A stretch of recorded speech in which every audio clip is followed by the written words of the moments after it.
Hello friends, this is Mohit and I welcome you all to my YouTube channel and to my another video of SQL playlist। और आज के video में हम लोग SQL का एक ऐसा कॉन्सेप्ट डिस्कस करने वाले हैं जिसका यूज ना ही सिर्फ रियल टाइम प्रोजेक्ट में but also if you want to write a dynamic SQL query on the go to fetch some data from the database or table or if you want to write store procedures with parameters जो कि मैंने अपने पहले के videos में ही बताया हुआ है कि रियल टाइम प्रोजेक्ट में 90-95% चांस ये होते हैं कि हम डायनामिक स्टोर प्रोसीजर ही यूज करते हैं। That means store procedure with parameters और उन पैरामीटर्स को यूज करना आपको आना चाहिए। ओके, तो ये सारे केसेस में आपको ये पता होना चाहिए कि how to write dynamic query in sequel. इसमें कैसे हम लोग वेरिएबल को डिक्लेयर करते हैं, कैसे उसे वैल्यू असाइन करते हैं और किस तरीके से उस वैल्यू को हम लोग एक्सेस कर सकते हैं टू राइट अ क्वेरी। तो आज के टॉपिक में यही चीज हम लोग डिस्कस करने वाले हैं। Okay, so before we start our discussion I would really want to inform you guys that I have been uploading similar types of conceptual and important videos and the videos on important interview questions very frequently. So if you have not subscribed my channel yet, then I request you to please subscribe it so that as soon as I upload those important videos, you should get notification in order to get benefited from that video as early as possible. Okay.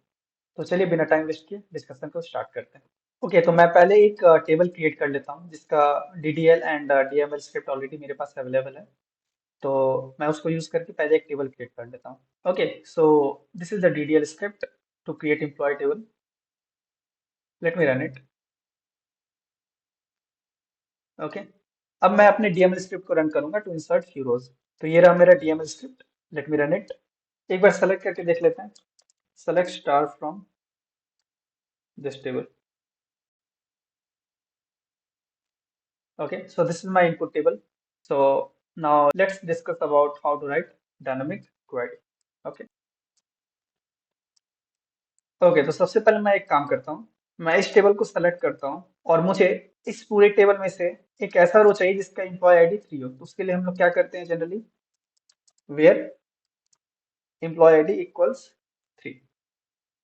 इसको अगर हम run करेंगे तो हमारे पास एक रो आएगा जिससे corresponding employ ID 3 होगा। ओके, अब देखो मुझे अगर इस क्वेरी को ही डायनामिक बनाना हुआ तो हम लोग वो कैसे करेंगे।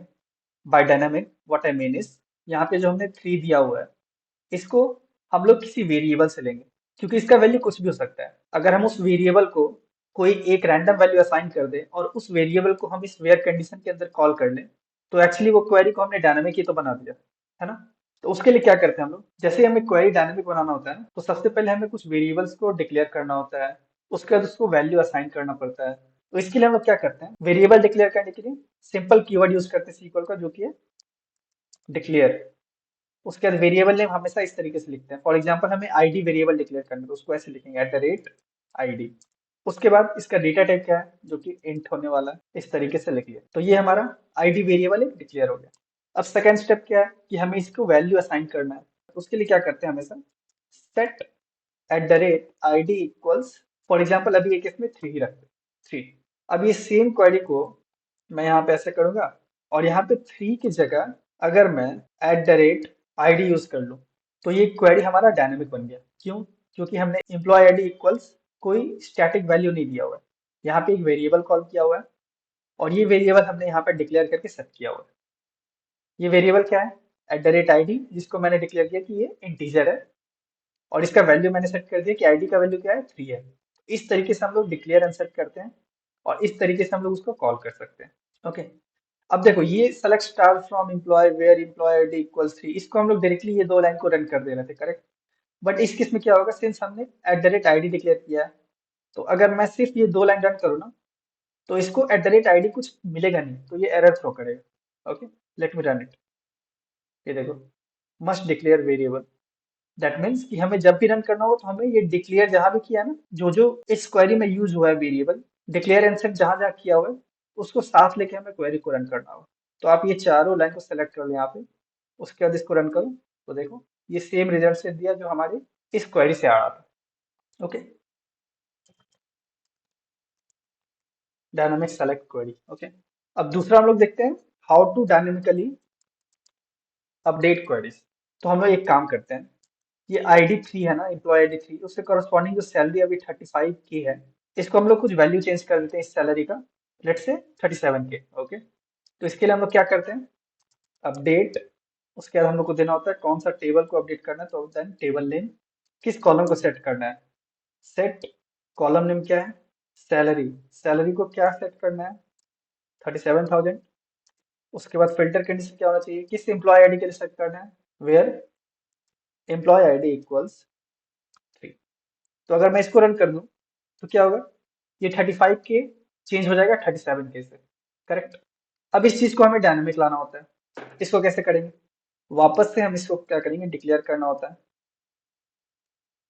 इसको भी कमेंट करो, इसको डिक्लेयर कर दिया, ओके, वैल्यू सेट कर दिया, और इसको हम लोग कॉल करेंगे 3 की जगह @id। और हो सकता है हमें सैलरी भी यहाँ डायरेक्टली हार्ड कोडेड ना हो, करेक्ट। आप इस तरीके से सोचो, क्वेरी जो है ना, एक ब्लैक बॉक्स की तरह, इसके अंदर आपका एक क्वेरी लिखा हुआ है, इसके अंदर आप कुछ नहीं कर सकते हो, लेकिन हाँ आपके पास एक मीडियम है जिसके थ्रू आप वैल्यू को कंट्रोल कर सकते हो, वो है वेरिएबल का वैल्यू पास करके।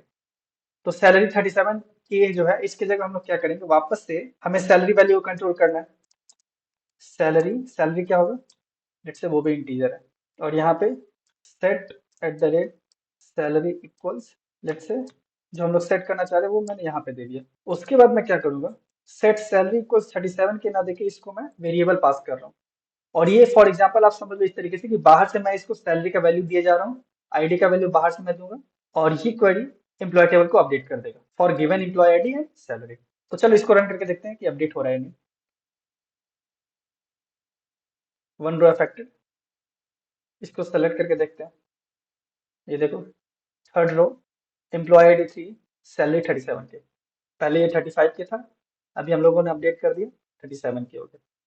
तो इस तरीके से आप मल्टीपल वेरिएबल डिक्लेयर कर सकते हो और मल्टीपल वेरिएबल को सेट कर सकते हो।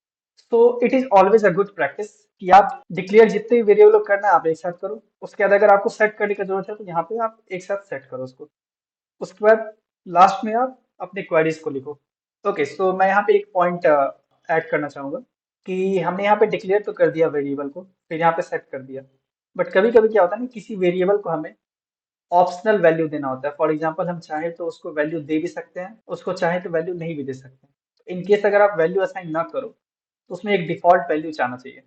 वो डिफॉल्ट वैल्यू कैसे असाइन होगा, तो जब भी डिफॉल्ट वैल्यू असाइन करना होता है ना, तो आप इस तरीके से कर सकते हो, जहाँ पे आपने डिक्लेयर किया हुआ है उसके बाद equal to, for example ID 1, that means जहाँ पे भी आप आईडी, यहाँ पे जैसे आप सेट करो ID इक्वल्स 3, अगर आप ये वाला सेट ना करो तो by default ID equals 1 assume करके और ये क्वेरी को उसके अकॉर्डिंग रन करेगा। ओके, तो इस तरीके से हम जो भी वेरिएबल में हमें डिफॉल्ट वैल्यू असाइन करना होगा इस तरीके से हम लोग कर सकते हैं। ओके, तो ये काम कैसे करता है वो मैं आप लोग एक बार दिखा देता हूँ।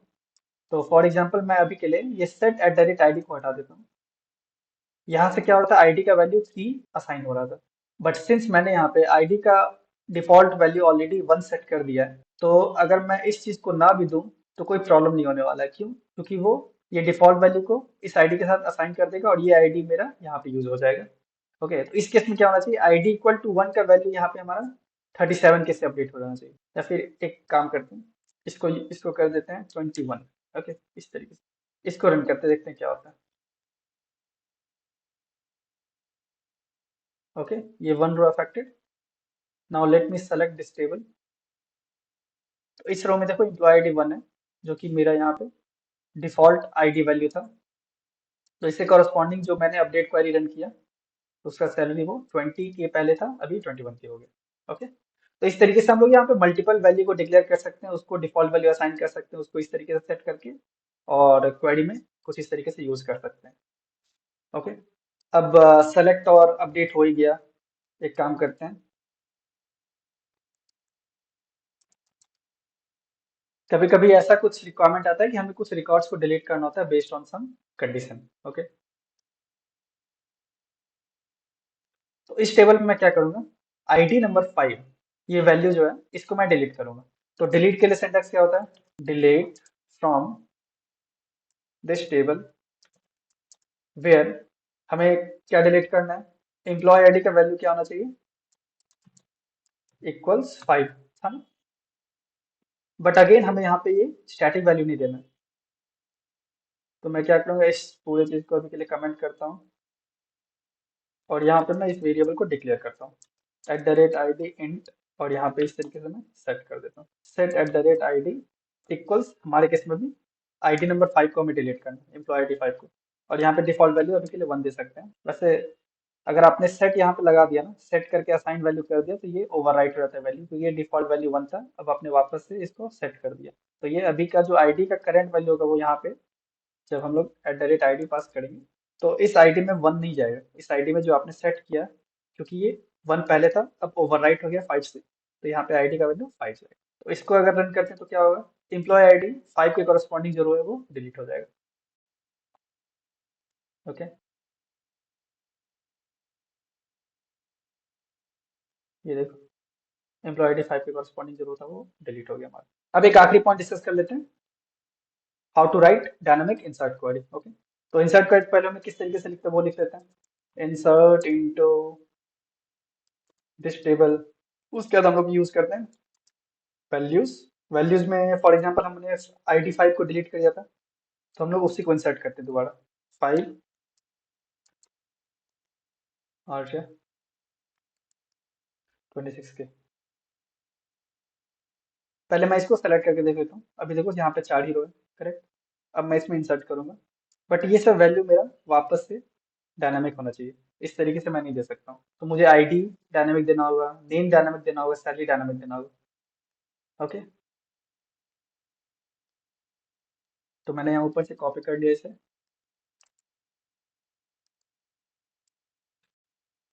इसको मैं कर देता हूँ नेम, इसका डिफॉल्ट वैल्यू हटा देता हूँ, ये हो जाएगा वैरकर 100, वैरकर 100। इसको मैं फिलहाल के लिए कमेंट कर रहा हूँ। ओके, अब इन सारे वैल्यूज को मुझे सेट करना होगा, तो यहाँ पे आईडी क्या जाने वाला है 5, क्योंकि यहाँ पे देखो ये 5 मैं सेट कर रहा हूँ, फिर नेम कुछ होगा, ये हो गया नेम, उसके बाद सैलरी में पास करूंगा ये। अब ये 3 वेरिएबल को मैं यूज कर सकता हूँ इन माई इंसर्ट क्वेरी। ओके, यहाँ आईडी 5 की जगह मुझे आईडी देना होगा, ये नेम, देन ये सैलरी। अब मुझे वापस से ये सारी चीज को लेना होगा, क्योंकि मैंने डिक्लेयर किया हुआ है ये सारे वेरिएबल में। इसको रन करता हूँ, 1 रो अफेक्टेड। अब मैं इसको सेलेक्ट करके एक बार देख लेता हूँ कि इसमें रो इंसर्ट हुआ या नहीं। देखो पहले फिफ्थ रो नहीं था, फिर हमने वेरिएबल डिक्लेयर किया, उसको सेट किया, उसको इंसर्ट क्वेरी में यूज किया और उसको इंसर्ट किया, तो इस तरीके से मेरा रो इंसर्ट हो गया। ओके, तो ये सारी टाइप्स की क्वेरी को हम लोग डायनामिक कैसे लिखते हैं ये हम लोगों ने भी डिस्कस किया। तो ये एक देखो ये एक बेसलाइन है, सेम चीज को आप लोग यूज कर सकते हो डायनामिक स्टोर प्रोसीजर्स को लिखने में, क्योंकि हम लोग रियल टाइम प्रोजेक्ट में स्टोर प्रोसीजर्स का बहुत ही ज्यादा यूज करते हैं, और that too 90 to 95% chances are there कि आप वहाँ पे डायनामिक स्टोर प्रोसीजर यूज करेंगे। बाय डायनामिक आई मीन कि आप वहाँ पे इनपुट वेरिएबल आउटपुट वेरिएबल ये सब चाहिए होगा, और अगर आपको कुछ नया वेरिएबल असाइन करना है, कुछ नया वेरिएबल आपको यूज करना है इन दैट क्वेरी, इस तरीके से यूज करते हैं। ओके, और कभी कभी आपका रिक्वायरमेंट कुछ ऐसा है कि आपको on the go dynamic query लिखना पड़ता है to fetch some kind of filtered data from your database और टेबल, तो उस केस में आपको इस तरीके से कुछ क्वेरी लिखना होता है।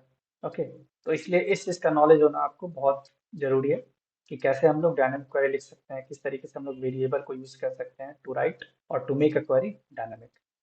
ओके, तो चलिए आज के वीडियो में इतना ही। अगर आपको मेरा वीडियो पसंद आए देन प्लीज लाइक इट और अपने फ्रेंड्स के साथ शेयर करो, ताकि वो लोग भी इस इंपॉर्टेंट कॉन्सेप्ट से बेनिफिट ले सकें।